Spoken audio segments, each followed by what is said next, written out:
Tapi yang jelas bahwa karena Ramadan sudah tinggal 3 minggu lagi dari sekarang, tentu pertama bertobatlah dengan taubatan nasuha.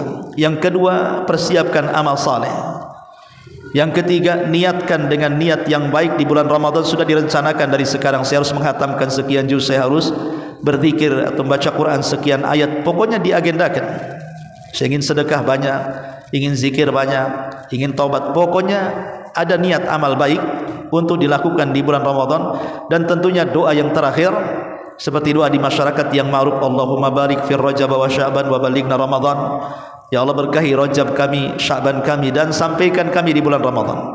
Makanya ulama salaf 6 bulan sebelum Ramadan mereka berdoa supaya kaki mereka menginjak Ramadan. Karena betapa banyak saudara-saudara kita yang ketika kita sampai di bulan Ramadan, ada di antara mereka yang meninggal sebelum Ramadan. Dan itu sebuah kerugian. Kalau sampai tahun ini kita tidak mendapatkan Ramadan, itu rugi besar. Karena bagaimanapun Ramadan itu tempat mendulang pahala yang begitu banyak yang tidak ada di bulan-bulan yang lainnya. Kemudian ketika mendulang pahala di bulan Ramadan, semuanya Allah mudahkan. Lain di bulan yang lain Allah kayaknya sulit sekali melakukan amal soleh. Tapi kalau sudah masuk Ramadan, semua dimudahkan. Bayangkan saja, tidak ada masjid yang paling ramai dalam 1 tahun kecuali Ramadan. Coba saja kalau datang masuk Ramadan, terutama awal-awal Ramadan, wah, masjid itu beludak itu kalau sudah ba'da isya mau tarawih itu. Sampai-sampai ada sebagian masjid itu yang tempat sandal aja dihamparkan terpal tuh. Sampai terpal dihampar, saking enggak muatnya orang tarawih. Walaupun itu berlalunya seminggu saja, setelah seminggu digulung lagi terpalnya karena safnya makin maju. Kemudian juga tidak ada orang yang paling banyak baca Quran kecuali Ramadan. 1 tahun ya, yang paling banyak terdengar suara baca Quran itu Ramadan. Coba sebutkan bulan apa yang ada bulan orang-orang baca Quran sebanyak di bulan Ramadan? Tidak ada. Saking rajinnya, ada yang sampai jam 12 malam loh, keluar dari corong toa itu orang baca Quran.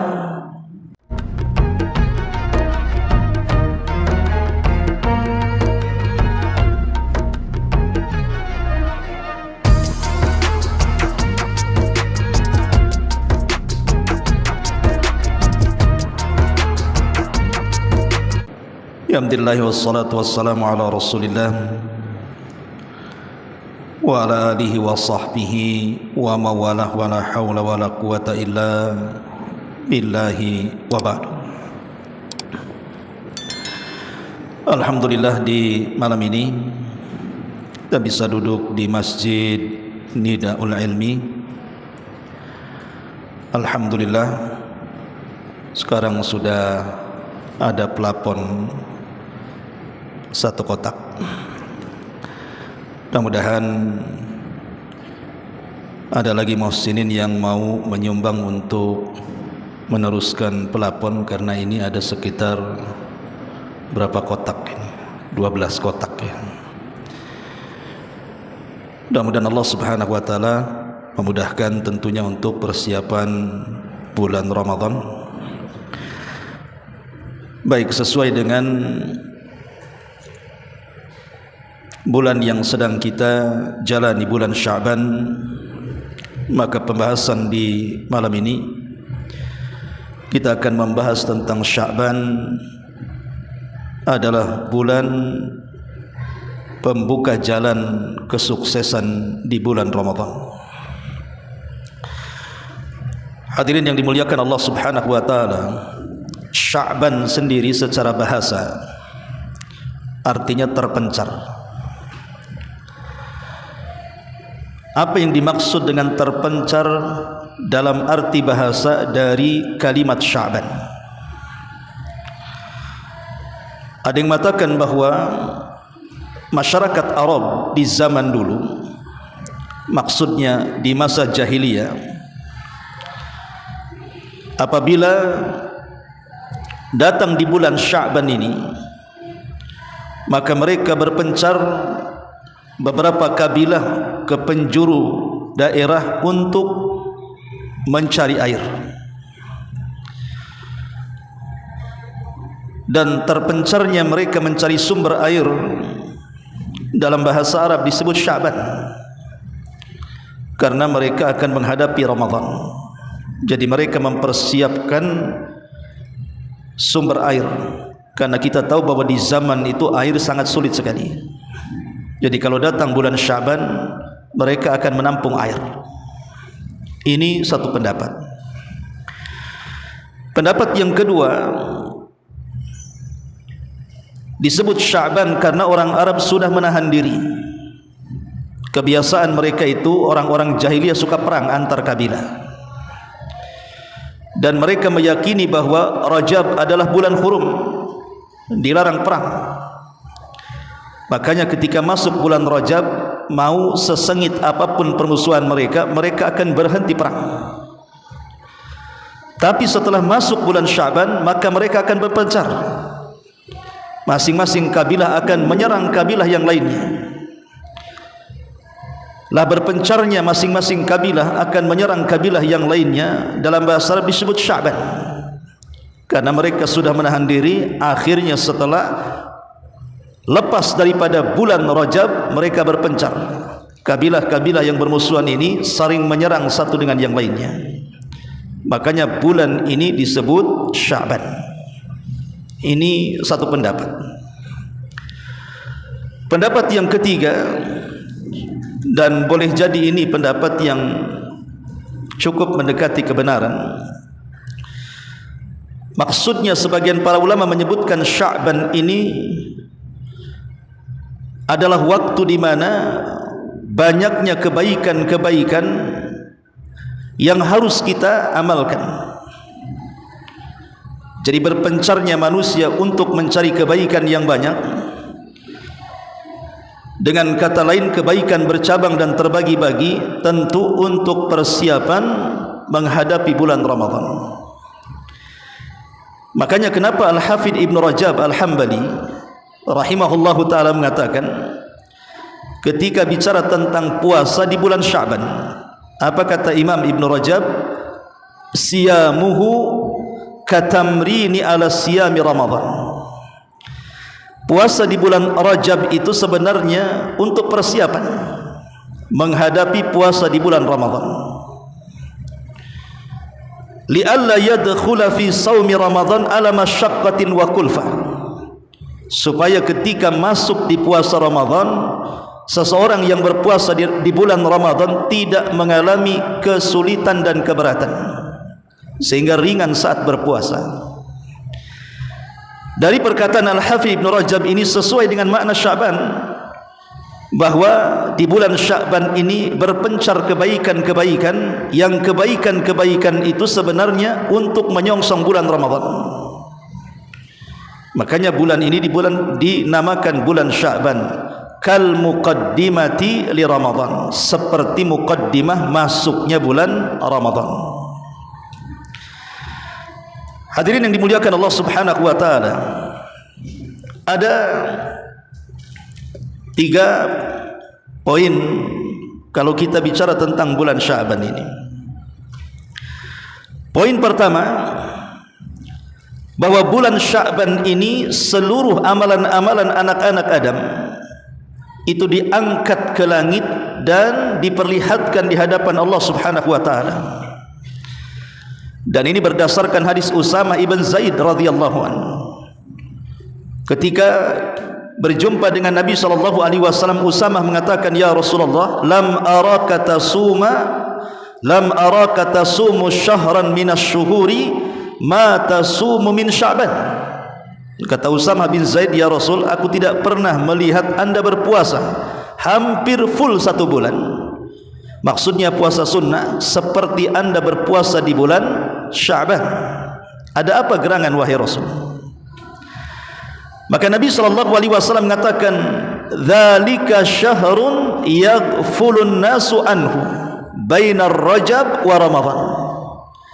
Karena Sya'ban adalah bulan yang dilalaikan kebanyakan manusia. Maklum karena terletak di antara 2 bulan mulia, Rajab dan Ramadan, sehingga Sya'ban dilalaikan. Kemudian kata Nabi SAW, lanjut hadisnya, wa huwa syahrun turfa'u fihi al-a'mal ila rabbil alamin. Dan ini adalah bulan diangkatnya seluruh amal-amal hamba menghadap Rabbul Alamin, fa ana uhibbu an yurfa amali wa ana shaimun. Dan saya suka, kata Rasul, kalau saat diangkat amalanku saya sedang berpuasa. Dari sini kita tahu bahwa ada peristiwa besar di bulan Sya'ban. Apa peristiwa besar di bulan Sya'ban? Terangkatnya seluruh amalan kita. Jadi amalan setahun kemarin, dari Ramadan tahun kemarin sampai Sya'ban tahun ini, itu kan sudah terkumpul dalam catatan para malaikat. Jadi dari Ramadan tahun kemarin sampai Sya'ban tahun ini, itu malaikat sudah mengumpulkan catatan amal kita. Berapa solat kita, berapa puasa kita, berapa sedekah kita, silaturahim kita, zikir kita, birrul walidain kita, berbuat baik kepada tetangga dan lain sebagainya. Semua sudah dicatat tuh, amal-amal yang pernah kita lakukan dalam setahun itu. Lah catatan amal atau disebut dengan sahifah itu di bulan Sya'ban ini akan diangkat dan Allah akan menyaksikannya. Dan ini sebuah kemuliaan. Allah menyaksikan amalan-amalan yang selama ini kita amalkan. Mungkin kalau dalam bahasa orang kerja itu laporan akhir tahun. Jadi kita sudah buat laporan, bos ingin tahu tentang pekerjaan hasil setahun itu, rekapnya seperti apa. Tentu kalau seandainya bosnya senang karena selama 1 tahun bekerja dengan baik, bisa saja akan ditinggikan pangkatnya tuh. Itu bagi manusia. Maka Allah Subhanahu wa taala mim babil aula, tentu lebih paham lagi, lebih utama lagi Allah mengangkat derajat kita. Makanya Rasul mengatakan tuba liman kana fi sahifatihi istighfaran katsira. Beruntunglah orang-orang yang dipenuhi catatannya dengan istighfar yang banyak. Ma'asyiral muslimin yang dimuliakan Allah Subhanahu wa taala, ini yang pertama, diangkatnya amalan kita di bulan Sya'ban ini. Yang kedua, kasratus siyamin Nabi sallallahu alaihi wasallam fi. Rasul memperbanyak puasa di bulan Sya'ban. Aisyah radhiyallahu anha berkata, lam yakunin Nabi sallallahu alaihi wasallam yasumu syahran aktsar min Sya'ban. Fa innahu kana yasumu Sya'bana kullahu, rawahul Bukhari. Aisyah radhiyallahu anha mengatakan Nabi sallallahu alaihi wasallam tidak pernah berpuasa hampir 1 bulan penuh. Maksudnya puasa sunnah ya, bukan puasa wajib. Kalau puasa wajib jelas Ramadan 1 bulan. Ini cerita puasa sunnah. Jadi Aisyah radhiyallahu anha mengatakan Nabi tidak pernah berpuasa hampir 1 bulan seperti puasanya Rasul di bulan Sya'ban.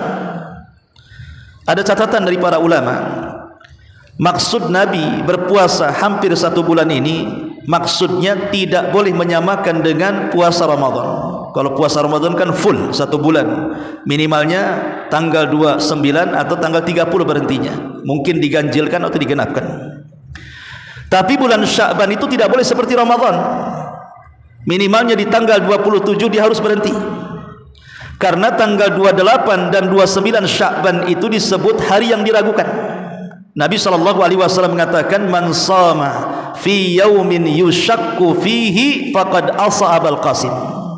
Siapa yang berpuasa di hari yang diragukan, maka dia telah bermaksiat kepada Abul Qasim, bapaknya Qasim, maksudnya Nabi. La ulama mengatakan hari yang diragukan itu adalah 1 hari atau 2 hari sebelum Ramadan. Jadi kalau ingin berpuasa 1 bulan puasa sunnah setiap hari di bulan Sya'ban, maka berhentilah di tanggal 27. Jangan dihabiskan, karena ini bukan seperti wajib. Ya. Makanya di sini Aisyah radhiyallahu anha mengatakan lam yakunin Nabi sallallahu alaihi wasallam yasumu syahran aktsaru min Sya'ban. Nabi tidak pernah berpuasa hampir 1 bulan, melainkan beliau berpuasa sunnah di bulan Sya'ban. Kemudian Aisyah mengatakan fa innahu kana yasumu Sya'bana kullahu. Adalah Nabi sallallahu alaihi wasallam berpuasa seluruh bulan Sya'ban. Setiap hari dari tanggal 1 Sya'ban 2 sampai tanggal 27 Sya'ban.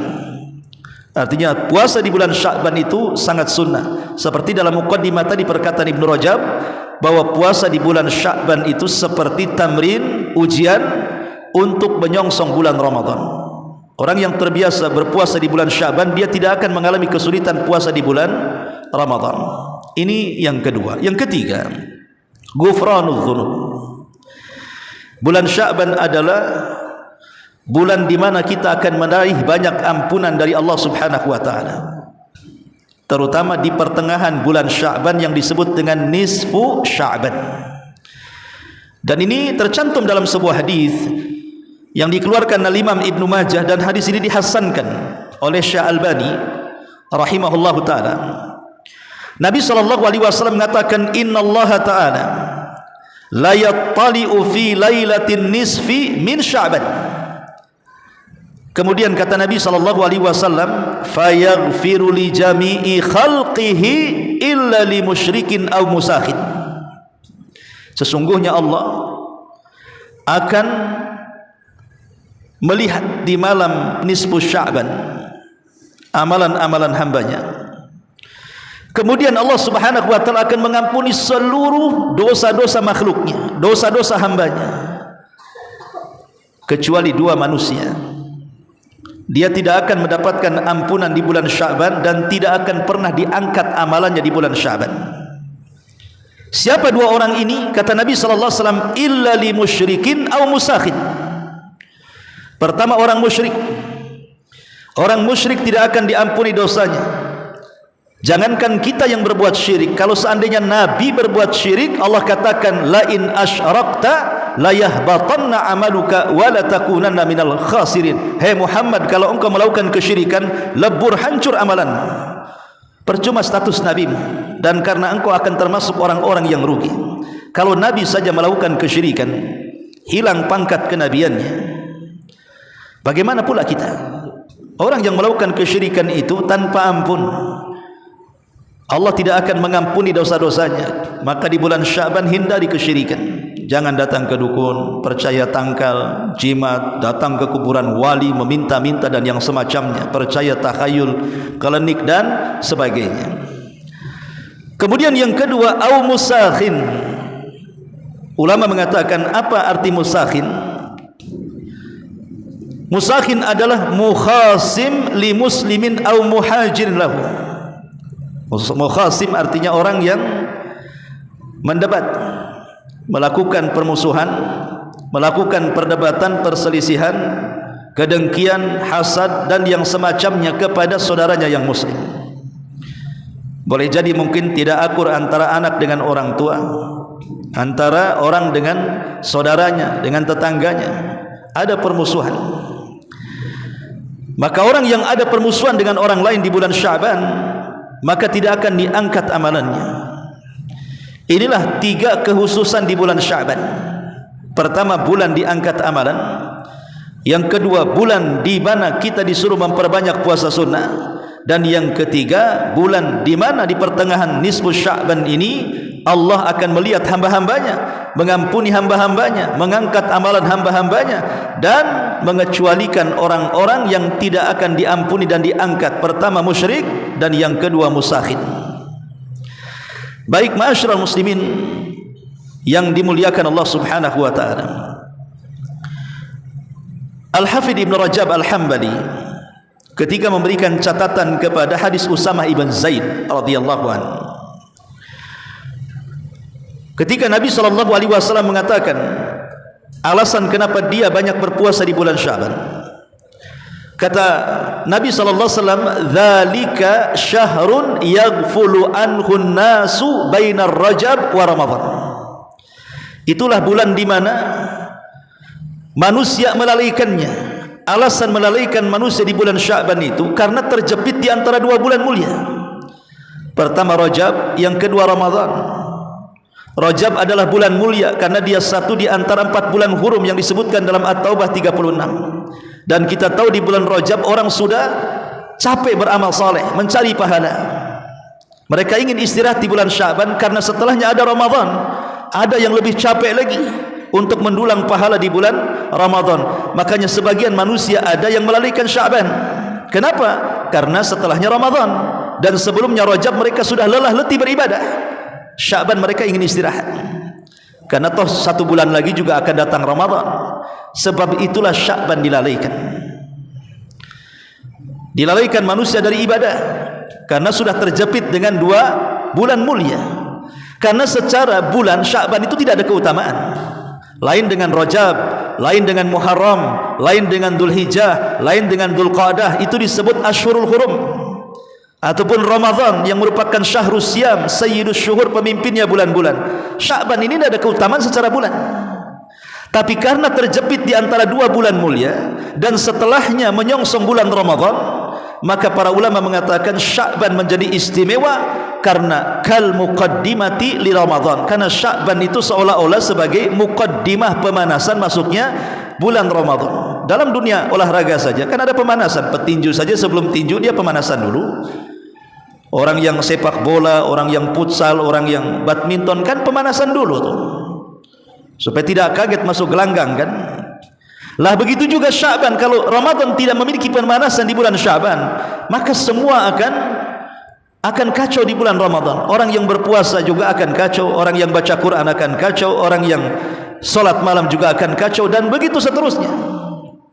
Coba bayangkan 1 tahun tidak pernah puasa, tiba-tiba masuk Ramadan berpuasa, apa enggak demonstrasi perut kita itu? Pasti akan demo perut kita ini, enggak terima.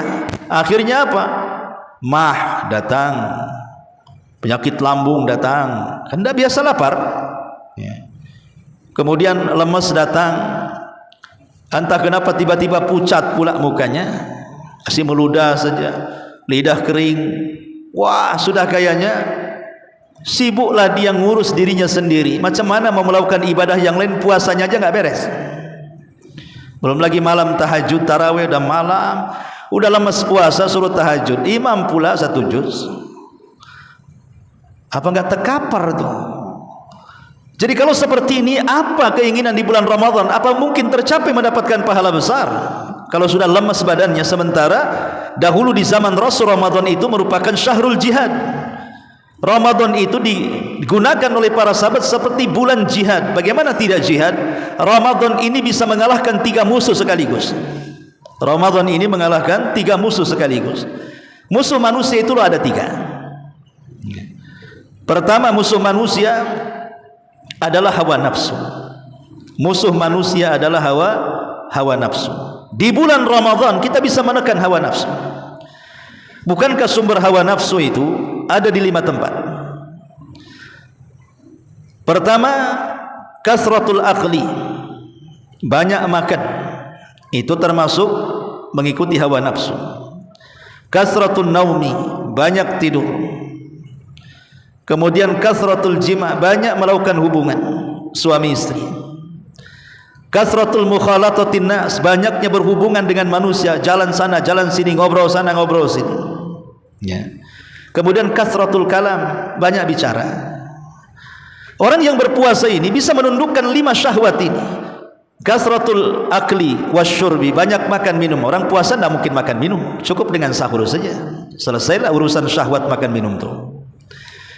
Kemudian syahwat tidur, orang yang lapar itu biasanya susah tidur. Makanya ada istilah orang, aduh anak susah tidur kalau belum makan tuh.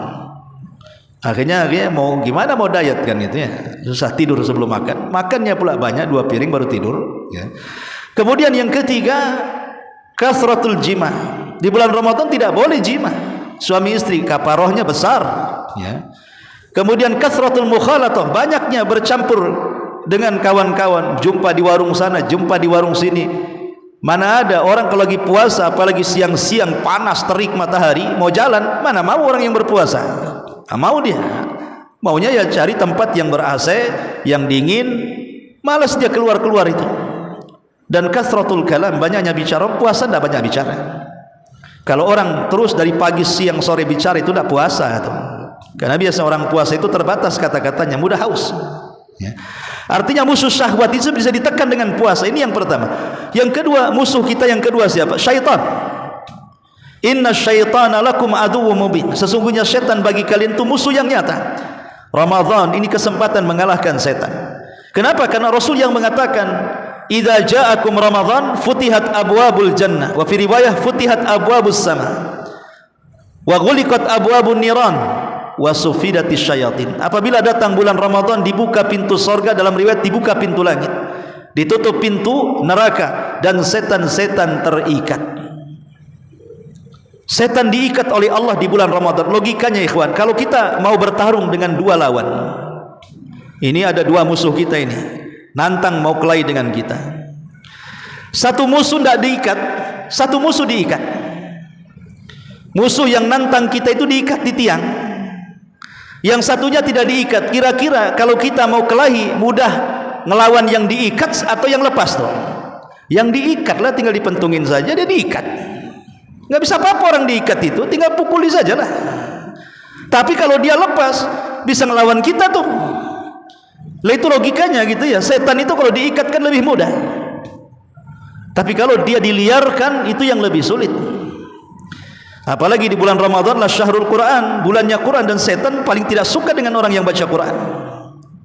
Artinya bisa sedikit banyak mengalahkan setan. Jihad melawan setan lebih mudah dikalahkan oleh kita. Dan yang ketiga, orang-orang di luar daripada Islam, musuh-musuh orang-orang kafir, kafir harbi yang memerangi Islam di bulan Ramadan. Di zaman Rasul, hampir peperangan yang dimenangkan Rasul itu terjadi di bulan Ramadan, dan itu dicatat dalam Quran. Idza jaa nasrullahi wal fath, apabila datang pertolongan Allah di Badar, wal fath, Fathu Mekah, baik perang Badar Kubro ataupun Fathu Mekah, itu semua terjadi di bulan Ramadan, dan dua-duanya dimenangkan kaum muslimin.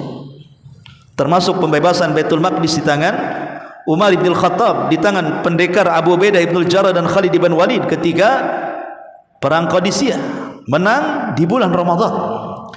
Artinya dalam sejarah musuh-musuh kalah di bulan Ramadan. Itulah kenapa dulu mengistilahkan Ramadan itu sebagai syahrul jihad, bulannya jihad, karena bisa menundukkan tiga musuh sekaligus: hawa nafsu, syaitan, dan juga orang-orang kafir. Maka bagaimanapun Ramadan itu harus dijadikan, Sya'ban harus dijadikan persiapan untuk berjihad di bulan Ramadan. Kalau tidak ada pemanasan di bulan Sya'ban, jangan-jangan jihad kita ini melempem di bulan Ramadan, nggak bisa mengalahkan satu musuh pun di bulan Ramadan. Ma'asyiral muslimin yang dimuliakan Allah Azza wa Jalla, Al-Hafidz Ibnu Rajab Al-Hambali rahimahullah mengatakan, fi ihya'il waqtil maghfuli anhu bi ta'ah fawaid, menghidupkan waktu-waktu yang dilalaikan manusia dengan ketaatan itu banyak faedahnya. Jadi kalau ada waktu dilalaikan manusia, kemudian kita malah justru menghidupkan dengan ketaatan, itu faedahnya besar sekali. Pertama, kata beliau, annahu yakunu akhfa, amalannya menjadi rahasia antara dia dengan Allah Subhanahu wa ta'ala. Dan amalan yang rahasia itu adalah amalan yang sangat istimewa.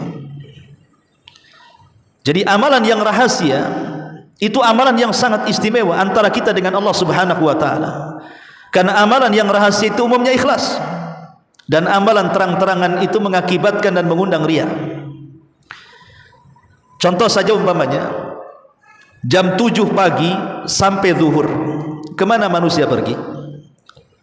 Manusia pergi ke tempat-tempat pekerjaan untuk mengejar dunia mereka. Yang punya sawah ke sawah, yang punya ladang ke ladang, yang punya kantor ke kantor, yang punya pasar ke pasar, yang punya jalan ya kerja di jalan, yang punya bangunan ya sibuk dengan bangunannya, yang punya kapal ya sibuk nelayan, ya. Artinya waktu jam 7 sampai zuhur itu waktu-waktu orang mengejar dunia dan lupa akhiratnya.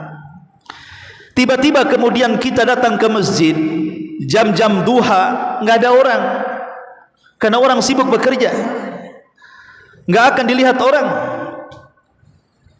Itulah kenapa kemudian kalau orang melakukan ibadah di waktu ketika manusia lalai, lebih tersembunyi.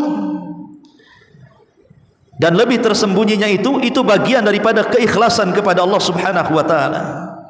Bahkan ada dulu seorang salaf berpuasa selama 40 tahun, tidak ada yang tahu, siapapun, keluarganya pun tidak tahu bahwa dia sedang berpuasa selama 40 tahun. Jadi sengaja dia sahur, keluarganya tidak tahu. Kemudian pagi hari keluarganya hendak membuat sarapan, alasannya bungkuskan saja. Kemudian dibawa pergi bungkusannya itu, kemudian disedekahkan di jalan. Kemudian pulang sore makan malam. Setiap hari seperti itu sampai 40 tahun. Keluarganya tidak tahu kalau dia sedang berpuasa. Kenapa tidak tahu sedang berpuasa? Karena memang Siang itu waktu orang harakat, bergerak ke sana kemari untuk mencari dunia sehingga tidak peduli dengan amalan orang. Ini faedah yang pertama. Faedah yang kedua, annahu asyaq 'ala nufus wa afdalul a'mal asyaqquha 'ala nufus. Ibadah di siang hari ataupun di waktu manusia melalaikannya itu lebih berat sekali.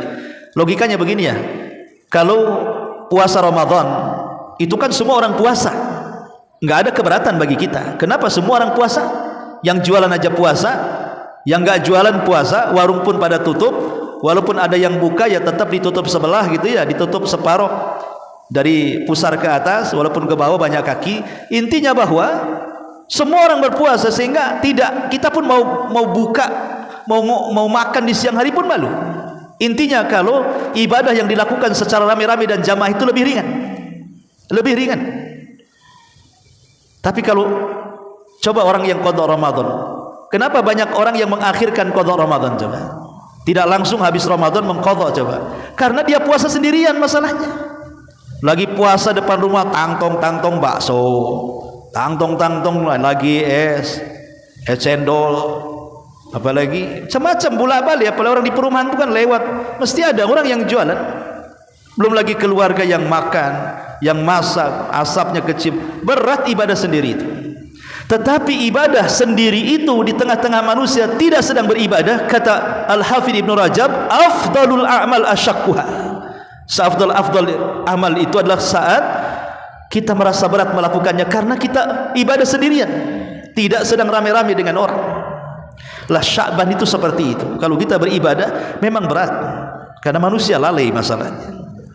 Dan faedah yang ketiga, annal mufarrida bit ta'ah min ahlil ma'asi wal ghaflah qad yadfa'ul bala 'anin nasi kullihim. Bahwa orang yang menyendirikan dengan ketaatan dari ahli maksiat dan orang yang lalai itu sebenarnya bisa mencegah adanya bala bagi seluruh manusia. Ketika ada orang yang masih melakukan ibadah di tengah-tengah orang-orang yang tidak melakukan ibadah, sebenarnya orang yang melakukan ibadah ini sedang memberikan keamanan bagi orang-orang yang tidak ibadah. Sebab kalau tidak ada ibadah semuanya bisa turun azab tuh. Inilah kata Al-Hafidz Ibnu Rajab Al-Hambali rahimahullah ta'ala. Tapi yang jelas bahwa karena Ramadan sudah tinggal 3 minggu lagi dari sekarang, tentu pertama bertobatlah dengan taubatan nasuha. Yang kedua persiapkan amal saleh. Yang ketiga niatkan dengan niat yang baik. Di bulan Ramadan sudah direncanakan dari sekarang, saya harus menghatamkan sekian juz, saya harus berzikir atau membaca Quran sekian ayat. Pokoknya diagendakan. Saya ingin sedekah banyak, ingin zikir banyak, ingin taubat. Pokoknya ada niat amal baik untuk dilakukan di bulan Ramadan. Dan tentunya doa yang terakhir seperti doa di masyarakat yang ma'ruf, Allahumma barik fi Rajab wa Sya'ban wa balighna Ramadan. Ya Allah berkahi Rajab kami, Sya'ban kami, dan sampaikan kami di bulan Ramadan. Makanya ulama salaf 6 bulan sebelum Ramadan mereka berdoa supaya kaki mereka menginjak Ramadan. Karena betapa banyak saudara-saudara kita yang ketika kita sampai di bulan Ramadan ada di antara mereka yang meninggal sebelum Ramadan. Dan itu sebuah kerugian. Kalau sampai tahun ini kita tidak mendapatkan Ramadan, itu rugi besar. Karena bagaimanapun Ramadan itu tempat mendulang pahala yang begitu banyak yang tidak ada di bulan-bulan yang lainnya. Kemudian ketika mendulang pahala di bulan Ramadan, semuanya Allah mudahkan. Lain di bulan yang lain Allah kayaknya sulit sekali melakukan amal soleh. Tapi kalau sudah masuk Ramadan semua dimudahkan. Bayangkan saja, tidak ada masjid yang paling ramai dalam 1 tahun kecuali Ramadan. Coba saja kalau datang masuk Ramadan, terutama awal-awal Ramadan, wah masjid itu beludak itu kalau sudah ba'da isya mau tarawih itu. Sampai-sampai ada sebagian masjid itu yang tempat sandal aja dihamparkan terpal tuh. Sampai terpal dihampar, saking gak muatnya orang tarawih. Walaupun itu berlalunya seminggu saja, setelah seminggu digulung lagi terpalnya karena safnya makin maju. Kemudian juga tidak ada orang yang paling banyak baca Quran kecuali Ramadan. 1 tahun ya, yang paling banyak terdengar suara baca Quran itu Ramadan. Coba sebutkan bulan apa yang ada bulan orang-orang baca Quran sebanyak di bulan Ramadan? Tidak ada. Saking rajinnya, ada yang sampai jam 12 malam loh keluar dari corong toa itu orang baca Quran. Sampai jam 1 juga ada. Tah kaset tah orang. Tapi yang jelas bahwa Di bulan Ramadan itu ramai orang baca Quran. Atau kita lihat sedekah. Kalau kita sekarang ya puasa Senin Kamis, kemudian ke Masjid Darul Ilmi, kira-kira antum dapat iftar? Nggak ada, kecuali antum beli sendiri kemudian datang bungkus, datang makan. Tapi di bulan Ramadan di masjid manapun antum masuk pasti ada makanan. Artinya apa? Semangat sedekahnya meningkat di bulan Ramadan itu. Mulai dari tahajudnya, maksudnya tarawihnya, kemudian puasanya, kemudian sampai ke puasa. Bayangkan ya, orang yang tidak pernah sholat kalau sudah masuk Ramadan itu puasa mereka. Orang yang tidak pernah sholat puasa. Kalau kita nasihati, bang, abang ini puasa tapi sholat tidak, jawabannya ketus. Janganlah sudah tak sholat tak puasa, banyak kali dosaku katanya. Lah ini ada orang yang seperti itu. Anehnya kalau sudah dekat-dekat menjelang maghrib itu telinganya peka kali dengar azan itu. Bukan untuk sholat, karena sudah lapar pengen makan. Makanya sering saya katakan ada orang yang paling nyunnah, bahkan sunnah sekecil-kecil apapun ditanyakan, mana korma, ini sunnah Nabi. Tapi habis makan korma nanya sunnah Nabi, tak sholat maghrib dia. Kenapa yang kecil-kecil kemudian diremehkan? Ataupun sholat tarawih yang jelas-jelas 23 rakaat, ada juga yang 11 rakaat, ada yang 23 rakaat, ada yang panjang, berani dia ikut. Tapi datang subuh yang cuma 2 rakaat loh ya, nggak sholat dia. 2 rakaat dibandingkan 12 rakaat atau 23 rakaat, ini lebih banyak mana? Tarawih atau subuh? Tarawih lebih banyak rakaatnya. Kenapa dia Anda mengejar rakaatnya yang banyak tapi rakaat yang sedikit yang jelas-jelas wajib ditinggalkannya? Ini logikanya tidak masuk. Ya. Lah ini yang seperti ini terjadi, artinya di bulan Ramadan itu entah kenapa kemudian aura iman itu meningkat semuanya. Meningkat semuanya. Artinya apa? Kesempatan emas bagi kita untuk mendulang pahala sebanyak-banyaknya, karena keimanan di bulan Ramadan itu semua meningkat. Ya wajar, karena dibukanya pintu sorga, ditutupnya pintu neraka, setan diikat, sudah wajar kalau seandainya keimanan manusia itu meningkat di bulan Ramadan. Wallahu alam, ini yang bisa sampaikan. Subhanaka wa bihamdika asyhadu an la ilaha illa anta astaghfiruka wa atubu ilaik. Allahu ta'ala alam. Assalamualaikum warahmatullahi wabarakatuh.